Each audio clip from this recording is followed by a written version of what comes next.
श्री हनुमान चालीसा 40 मंत्रों का एक जागृत शक्तिपुंज है।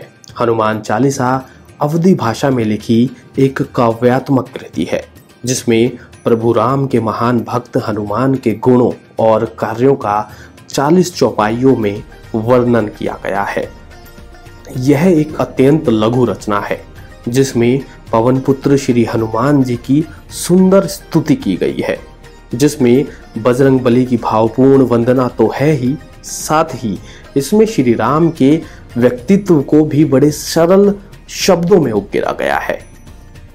चालीसा शब्द का मतलब 40 से है, क्योंकि इस स्तुति में 40 छंद है।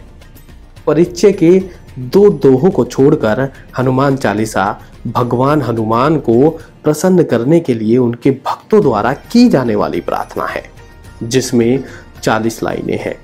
इसलिए इस प्रार्थना को हनुमान चालीसा कहा जाता है।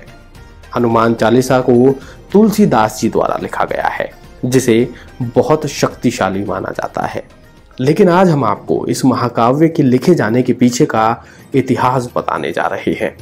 बात 1600 ईस्वी की है। उस समय भारत पर मुगल सम्राट अकबर का राज्य था। एक बार तुलसीदास जी मथुरा जा रहे थे, तो रात अधिक होने पर उन्होंने अपना पड़ाव आगरा में डाला।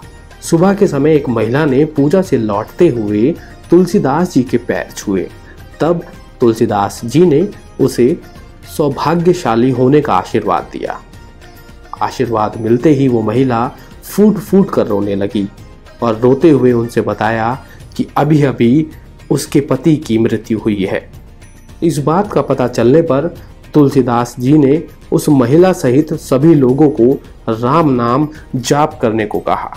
वहां उपस्थित सभी लोगों ने ऐसा ही किया और वह मरा हुआ व्यक्ति राम नाम का जाप शुरू होते ही जीवित हो उठा, जिससे स्वामी तुलसीदास जी का आशीर्वाद सफल हो गया। ये बात पूरे राज्य में जंगल की आग की तरह फैल गई। जब यह बात बादशाह अकबर के कानों तक पहुंची, तो उसने भी तुलसीदास जी के दर्शन की इच्छा जागृत की और तुलसीदास जी को अपने महल आने का निमंत्रण भेजा। उसके बाद भरी सभा में उसने कहा कि आप करिश्माई संत लगते हैं, हमें भी कोई चमत्कार दिखाएं।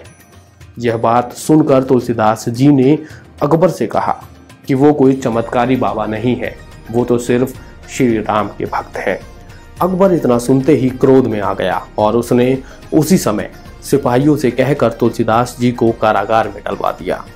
तुलसीदास जी राम का नाम जपते हुए कारागार में चले गए और उन्होंने कारागार में अपनी आस्था भगवान के प्रति बनाए रखी और वहां रहकर भी श्री राम और हनुमान जी का स्मरण करते हुए हनुमान चालीसा की रचना कर दी और लगातार 40 दिन तक उसका निरंतर पाठ किया। जिसके बाद लाखों बंदरों ने एक साथ अकबर के राज्य पर हमला बोल दिया। बंदरों ने पूरा महल तहस नहस कर दिया। किले में तबाही मच गई। तब अकबर ने बीरबल से पूछा कि आखिर ये हो क्या रहा है। तब बीरबल ने उन्हें तुलसीदास के चमत्कार के बारे में बताया। अकबर को भक्ति की महिमा समझ में आ गई। उसने उसी क्षण तुलसीदास जी से क्षमा मांगकर उन्हें कारागार से मुक्त कर दिया। तब तुलसीदास जी ने बीरबल से कहा कि मैंने बिना अपराध इस सजा को काटा है। मैंने कालकोठरी में भगवान राम का स्मरण किया। मैं उनका स्मरण करता जा रहा था और मेरे हाथ कुछ लिखते जा रहे थे। ये 40 चौपाई हनुमान जी की प्रेरणा से लिखी गई हैं। जैसे हनुमान जी ने मुझे कारागार के कष्टों से छुड़ाकर मेरी सहायता की है, उसी प्रकार जो भी व्यक्ति कष्ट या संकट में होते हुए इसका पाठ करेगा, हनुमान जी उसके सभी कष्टों को दूर करेंगे। इसे हनुमान चालीसा के नाम से जाना जाएगा। हनुमान जी को कलयुग का भगवान कहा जाता है।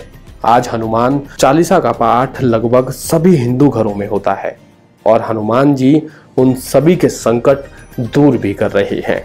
इसलिए हनुमान जी को संकट मोचन भी कहा जाता है।